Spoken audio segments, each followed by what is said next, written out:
Hi everyone. Today I have the third one of Mark's QuadraFire brand pellet stove controllers on my workbench. Mark sent this to me along with the other two because he had problems with them. This one had chattering relays and the temperature input from the thermocouple was not being read correctly. So I wound up replacing a filter capacitor and an integrated circuit on the TC inputs to correct those issues.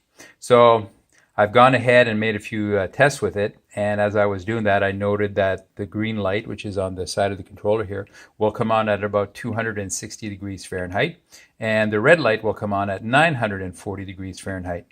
I've also checked out the igniter timer, which is about 11 minutes long, and it functions correctly. We're not going to see that on this video because it takes too long. But I'll go ahead and turn on my controller here. And when we do, I expect to see 3 of my 4 lights come on. The igniter light, the igniter simulator, the combustion fan, the auger motor, but not the convection or room fan. The reason for that is because on the QuadraFire stove, that fan is controlled by a thermal switch inside the stove, and I don't have that on my tester. So I'll go ahead and turn on the controller. That will mean that the call light will come on from my thermostat. And I've got my temperature set at about 60 degrees Fahrenheit, so I should see my 3 of the 4 lights come on. So here we go. And there they are. All 3 lights are on. Turning that on starts about a 3-minute timer for the auger, 2.5-minute timer for the auger. So we'll see at the end of this video that light should go off. But I'm going to turn the controller around now so we can focus on the red light and green light and see how they function. So let me turn the controller around and zoom down on it here. So there's my LEDs, which are protruding a little bit, and we can see in the background the lights. So as I turn up the temperature, the green light should come on there it is. I can turn it down and up. And you see as I turn it down and up, nothing happens to my lights in the background.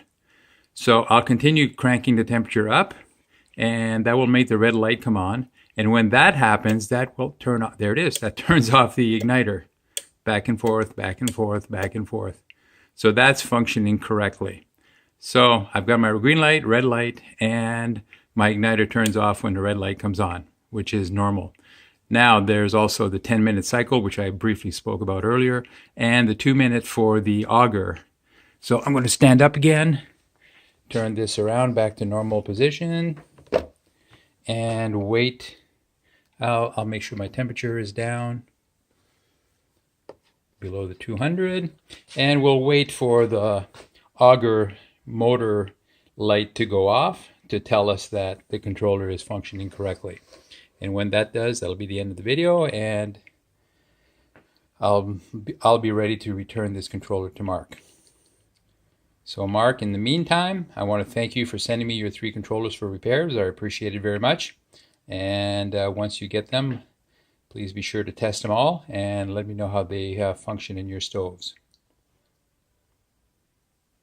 Just waiting on the auger. There it is, the auger light to go off. So that's it. All testing is complete. All testing is good, in my opinion, and these are ready to be returned to the stoves they belong in. Thanks, Mark. Bye-bye.